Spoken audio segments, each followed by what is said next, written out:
November 29th, 2013, JMMI paid over $6,000 to Louis Vuitton.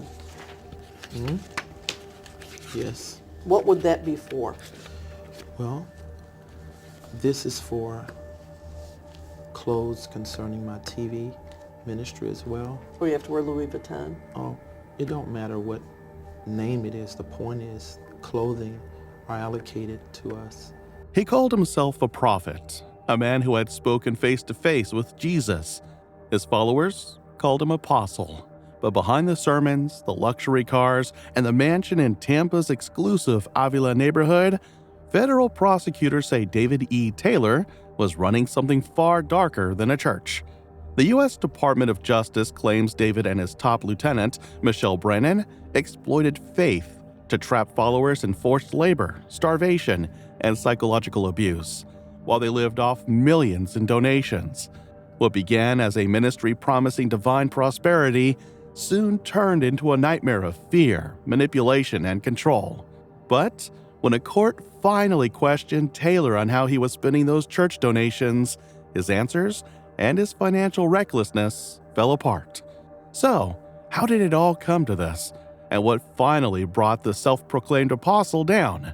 This is the wild life of Apostle David E. Taylor.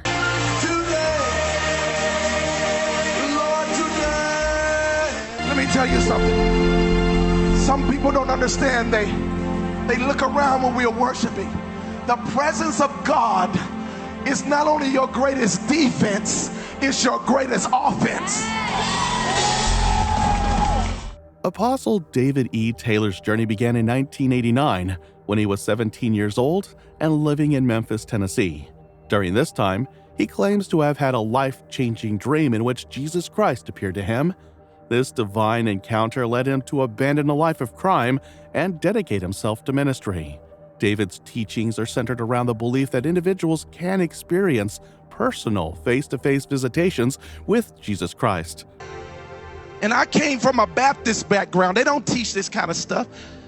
I was 17 as a Baptist when Jesus came to me. His ministry, which he founded as Joshua Media Ministries International, JMMI, also known as the Kingdom of God Global Church, is based in Taylor, Michigan. Through JMMI, he emphasizes the possibility of direct transformative encounters with Christ, a concept he has expanded upon in his book, Face-to-Face Appearances from Jesus, The Ultimate Intimacy. In the book, Taylor details his own spiritual experiences and offers guidance for others seeking similar divine encounters. David E. Taylor and Michelle Brennan, the church's executive director, operated what was essentially a financial pyramid hidden under the veil of a religious organization. It wasn't just about spreading the word of God. It was about maintaining control, exploiting followers, and funneling millions of dollars into their own pockets. Hi everybody, this is Michelle Brannon. First of all, we have a lot of people who pay their tithes, but even more so, listen, don't get clammed up whenever people talk about money. You should be excited. Anytime there's that door open, the window of heaven is open, you should be running to pay an offering and a tithe. So put your offering in and let it be sacrificial. Don't be stingy to God, because he ain't stingy with us. But too many times people take that and be like, okay, they earn money. I got a living. I got to pay these bills. No, you got to pay God. The people who joined David E. Taylor's Kingdom of God Global Church were not criminals or conspirators. They were devout believers, many of them young, idealistic, and eager to serve God. They came from across the country, Florida, Michigan, Texas, answering a call to what they believed was a life of ministry and meaning. But once inside, their reality changed. Victims say they were told that true obedience meant working tirelessly to spread David's message and to raise money for his global outreach. They were placed in call centers operating under the name Joshua Media Ministries International, instructed to solicit donations day and night. At first, the followers thought they were helping fund crusades and healing events, but soon they realized they weren't working for God at all. They were working for David Taylor's empire, and that empire demanded everything. I rule the kingdom. You submit and serve me. David's sermons blended charisma with intimidation. He claimed to have seen Jesus in person, even to have been chosen to deliver the world from evil. But when cameras stopped rolling, the apostle became a tyrant. He controlled every aspect of his followers' lives, where they lived, what they ate, when they slept, and who they spoke to. Members were required to seek permission just to leave a building. If they didn't meet daily fundraising quotas, they faced what David called judgments. In April 2022, he texted his workers, urging them to repent. He stated that they had pushed both him and God too far and ordered everyone to go to the Tampa garage that night, warning that things would never improve unless they changed completely. Those words weren't metaphorical. Victims were literally ordered into garages or tents as punishment. David's messages grew increasingly menacing. He warned that if people didn't work, they couldn't eat, and instructed that consequences be imposed on closers who weren't meeting their targets, sending them to the Tampa garage and taking away their food. Followers were starved for disobedience, forced to sleep on concrete floors, and humiliated in front of their peers. But it didn't stop there. What investigators would later discover inside these so-called ministry houses would shock even the most seasoned agents. According to court documents, David's followers were subjected to coercive control, a system designed to break their will and keep them compliant.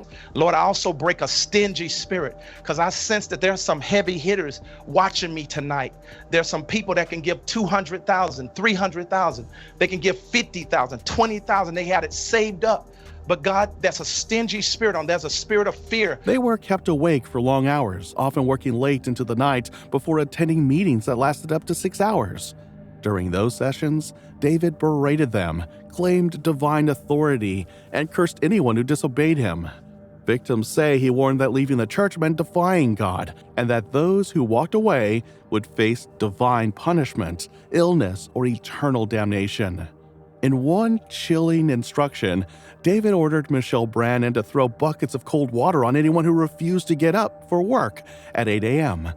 The two leaders, David and Michelle, used every tool of fear and exhaustion to dominate their followers. They even controlled medical care, rarely permitting victims to see a doctor. In many cases, medical attention was denied altogether. Meanwhile, David and Michelle enjoyed lives of unimaginable luxury.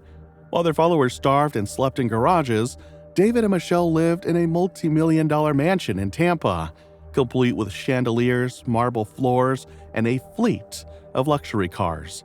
According to the federal indictment, church donations paid for Bentleys, Rolls-Royces, a Mercedes-AMG, and even a boat and multiple jet skis.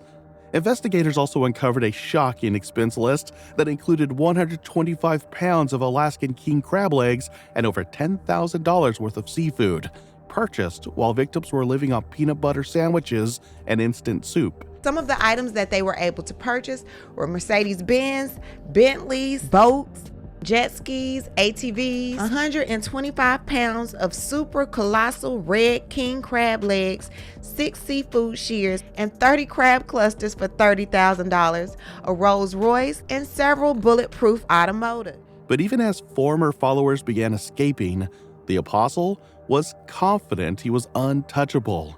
He even boasted on video. I ain't in jail yet. And if I did go to jail, it's gonna rock. But he had no idea how close federal agents already were. By 2015, whispers of financial irregularities were circulating. David and Michelle had been questioned in a deposition that same year about their lavish spending, including $50,000 in ministry funds used to upgrade a Mercedes-Benz. There's a series of documents that total almost $50,000 to limo land in 2013 and 14. You have to answer yes. Yes. Okay, what was that for? That was to cut the Mercedes into a limo. When investigators asked about the church's donations, Michelle hesitated. She admitted that not all contributions were tracked. Cash donations placed in baskets, sometimes thousands of dollars at a time, were never recorded. This was the first major red flag. During his court deposition, David E. Taylor is questioned about his ministry's financial practices. The conversation shifts to the handling of donations, including wire transfers from a donor, Deborah Frazier. For item number 2, where we're asking for, let's go back to item number 1, where we're asking for bank statements. Would you agree that when somebody does a direct wire transfer from their account to another account, that there would be a bank statement that would reflect that for the receiving party? Of course. Okay. And can you produce, consistent with the subpoena, the bank statements which show Deborah Frazier's wire transfers? Yes, of course. David explains how the funds are processed and how records are kept. Yet, when asked about the specific use of funds for a Jewish holiday, Rosh Hashanah, he struggles to clarify whether the money was spent for its intended purpose. Rosh Hashanah? What would Rosh Hashanah be? It's a Jewish holiday that we as Christians observe, on the Jewish calendar. It's a quite celebrated holiday in the Christian community, in some circles, large circles, but not everyone does it. Things get even more complicated when he is asked about properties, leading him to reveal that his ministry is leasing to buy a residential center in St. Louis. I provide a place if someone wants to do intern in the ministry, so I provide a place for Where's them that? to stay. It's in St. Louis. David is then asked about a residential center his ministry is leasing. He struggles to provide specific financial details, revealing that the ministry is still in the process of buying the property. When asked about an address, David denies any connection. Sometimes it's referred to as the ministry house. Yes. And is there any other place that's referred to as the ministry house? I think that there's another location where the ministry have already, I think, started buying a place, and it's a place for some of the staff where they stay. And what's the address for that? I don't know. I don't have that. David talks about his growing ministry and the importance of credibility, especially with Bank of America. When pressed on details, he shifts to talking about his global reach, claiming his ministry is broadcasting in 192 countries via TV and live streaming on his website. However, when asked for specifics, he is unable to provide clear data or names of churches or pastors. Well, we are a growing ministry, and we're trying to establish more credibility on a massive scale with the bank for the size of the vision, with the bank for the size of the vision we have. All right, take me back there for a minute. You're trying to establish more credibility for the bank? Yes. What more, bank? Do I need to answer that? Or? If you can. Well, yes. obviously he knows. Bank of America, As the investigation moved on, David is questioned about 3 luxury vehicles, a BMW, Mercedes, and Bentley. He explains that the cars were used for ministry events, but doesn't fully justify the need for 2 drivers for these vehicles. His explanations become more strained when asked about security measures. We have security because things happen, so it's important. I mean, I'm sure you've heard of people just coming in churches shooting people and stuff, so it's important to have that. It's important to have security. Are these people armed? No, they're not armed. So what kind of security could they provide? Are they supposed to they're take the just bullet? here to help. I don't know. David's narrative continues to unravel as he's pressed on the purchase of a $50,000 limo conversion. He insists the bank approved it as a good investment, but he struggled to explain why donor money was used for luxury items like this. His answers remained evasive, particularly regarding whether Debbie Frazier was aware of the limo project. There's a series of documents that total almost $50,000.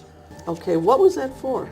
When we have guests come in, high-profile people, we You have to have treat a them limo. that way. Don't have to have a limo, but In a Mercedes limo. we treat them. David was questioned about $6,000 spent at Louis Vuitton in November 2013. He claimed the clothes were for TV ministry purposes, stating that clothes are allocated for the ministry, even though the brand is questionable. When asked if the clothes are part of his income, David denied it. November 29th, 2013, JMMI paid over $6,000 to Louis Vuitton.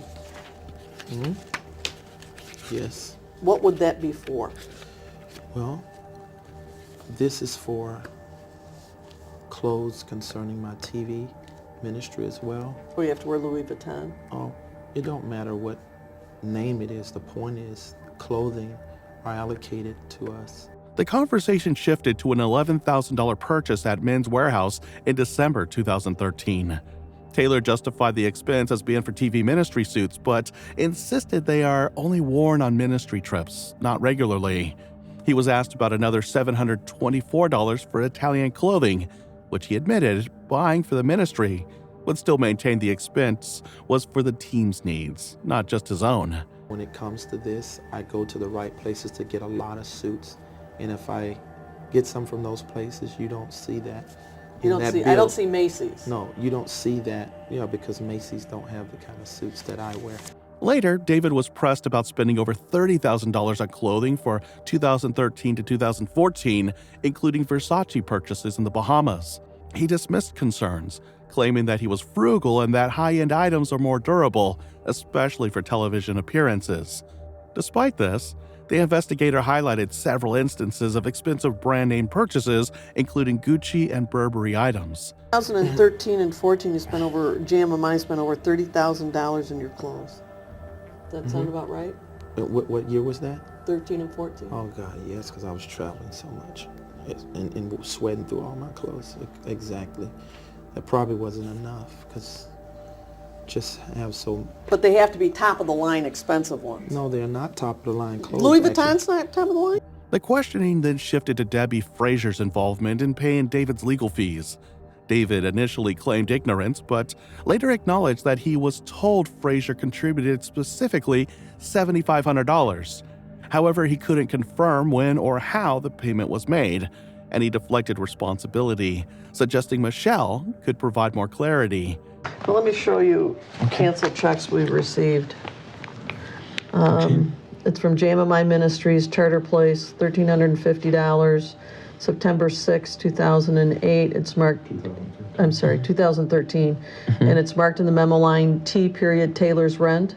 Okay. And who is this person's signature on that account?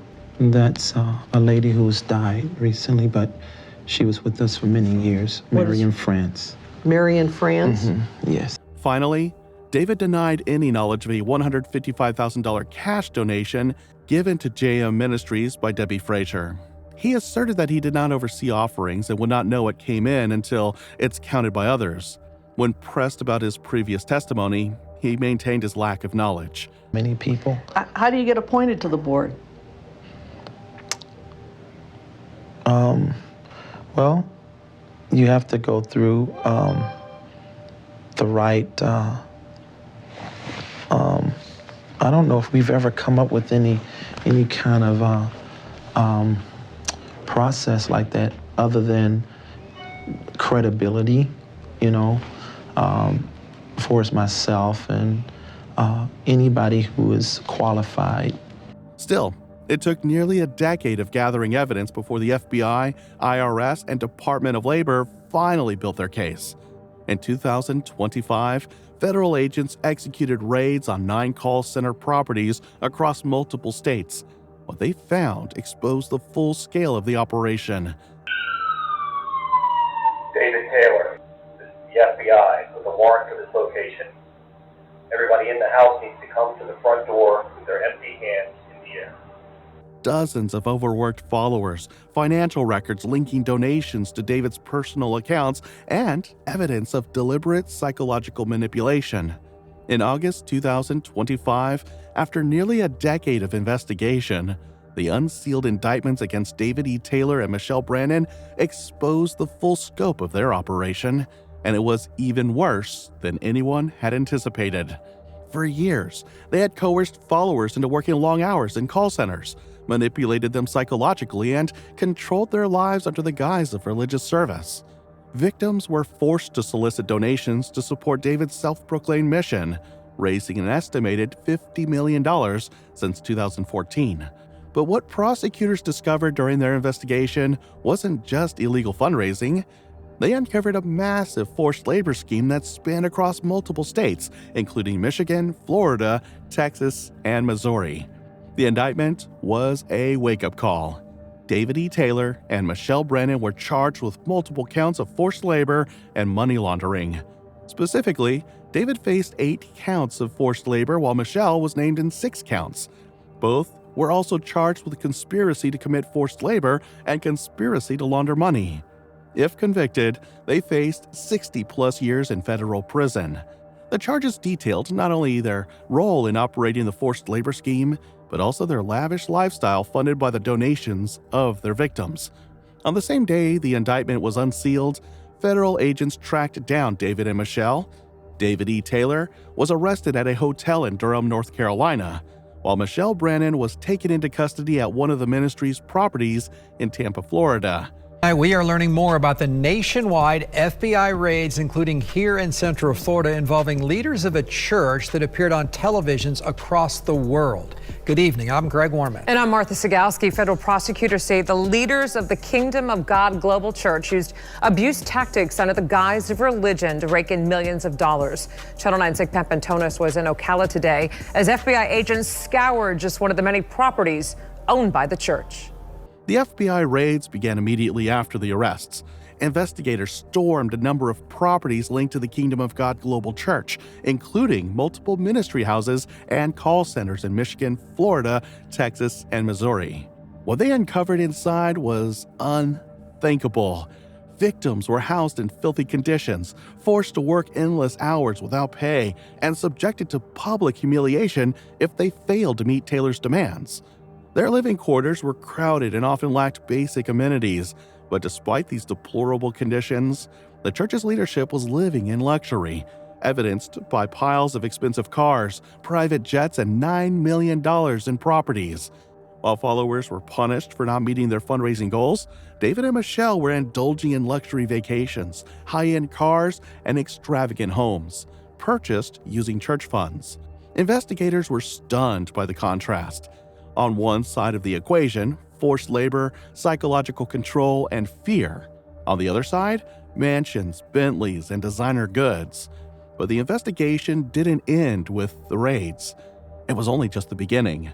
What the FBI discovered in the aftermath would expose not just Taylor and Brennan, but also the scary power of coercive control. As federal agents dug deeper into the operations, they began to uncover the extent of the psychological manipulation that Taylor and Brennan had used to trap their victims. With David and Michelle now arrested and charged with human trafficking, forced labor, money laundering, wire fraud, and more, the path toward justice for the victims was set. Their trial became a beacon of hope, not only for the victims, but also for those trapped in other exploitative systems, whether religious or otherwise. Their trial, expected to last for several months, would finally give voice to the victims whose lives had been turned upside down. Their stories of mental abuse, physical deprivation, and unimaginable exploitation, would serve as the cornerstone of the prosecution's case. But even as the trial began, the level of manipulation that had been exerted over these individuals continued to cast a long shadow. Many victims struggled with guilt, shame, and fear, emotions that had been instilled in them by Taylor and Brennan. The coercive control they had endured left deep psychological scars. The defense lawyers for David and Brennan quickly mounted a fierce defense, attempting to shift the focus from the abuse to allegations of miscommunication or even mismanagement of funds, hoping to downplay the severity of the forced labor charges. But the overwhelming evidence, including text messages, testimonies, and documented financial records, painted a clear picture of the manipulation and exploitation that had taken place. Even when they attempted to justify their actions under the guise of spiritual authority, the court was unrelenting. David's self-proclaimed title of apostle and claims of divine encounters with God were met with skepticism, and rightly so.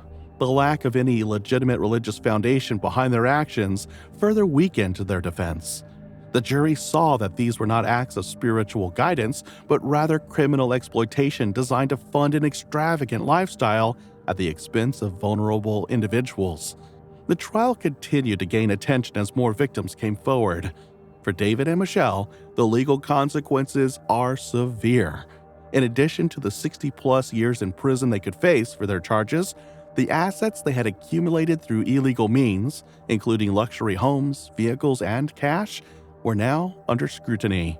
The federal government was seeking forfeiture of all assets, and David and Michelle were likely to lose everything they had used to enrich themselves from the exploitation of others. They would be left with nothing, but the pain they caused would not be so easily erased. In addition, both defendants faced civil suits from the victims, seeking compensation for the years of forced labor, mental abuse, and financial exploitation. The courts were poised to award damages, though the victims knew that no amount of money could erase the psychological scars they had endured. But then, a twist would come. Michelle's arrest, in particular, raised eyebrows, especially considering her role in the organization. She had been one of the main figures responsible for managing the operations and enforcing David's commands. Yet, in the wake of her arrest, Michelle began to distance herself from David, claiming that she was merely following his instructions. Her lawyer even went so far as to argue that she should be granted bond due to her health condition. She had undergone heart surgery while in custody and was reportedly frail. This sparked a response from the government, which opposed her release, citing the danger she posed to the community.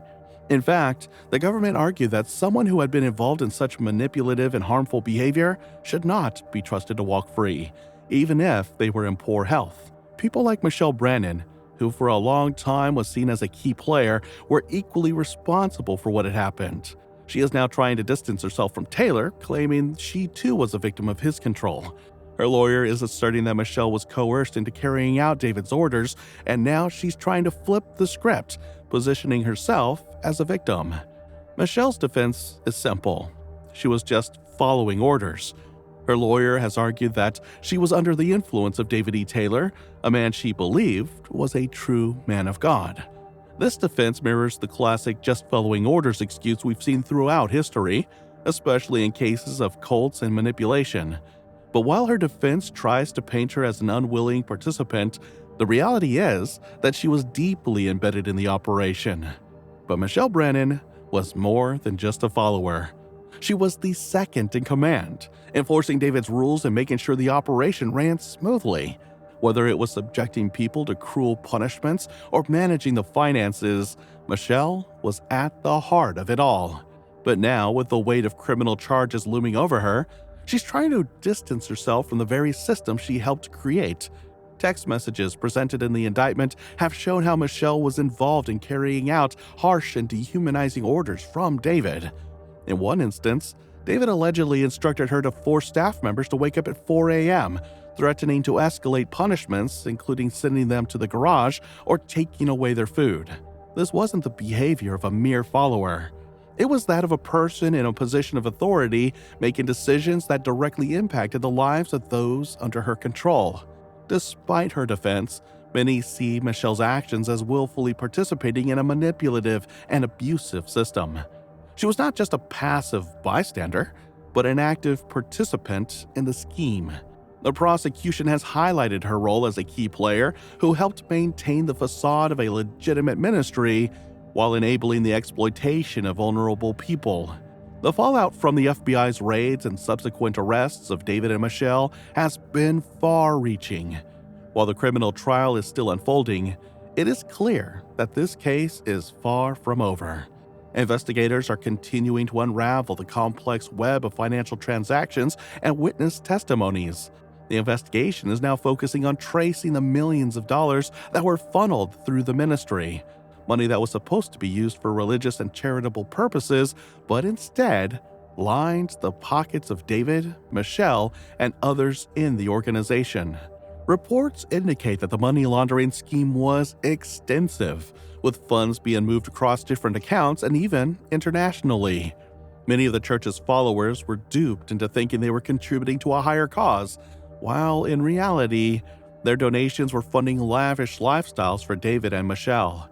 Some former members of the ministry have come forward, detailing how they were encouraged to donate large sums of money, often under duress and threats. David's legal team argued for bond, with his attorney mentioning that David had been writing textbooks and engaging in deep prayer as part of his efforts to stay close to his religious beliefs. David's attorney also suggested potential addresses in Michigan and North Carolina for where David might stay, but the judge was not convinced. The judge expressed significant concerns regarding David's danger to the community and his potential to flee. She noted that David has ties to multiple states and locations, including Michigan and North Carolina, and a large network of supporters, which raised fears about his flight risk. Furthermore, although David has no prior criminal history, his alleged leadership in a dangerous organization raised questions about his influence and control over his followers. The judge was also troubled by discrepancies in Taylor's pre-trial services reports, specifically his lack of transparency when providing information. Although two separate pre-trial service reports, one from North Carolina and one from Detroit, recommended bond with conditions, the judge found these insufficient to guarantee his appearance in court or ensure community safety.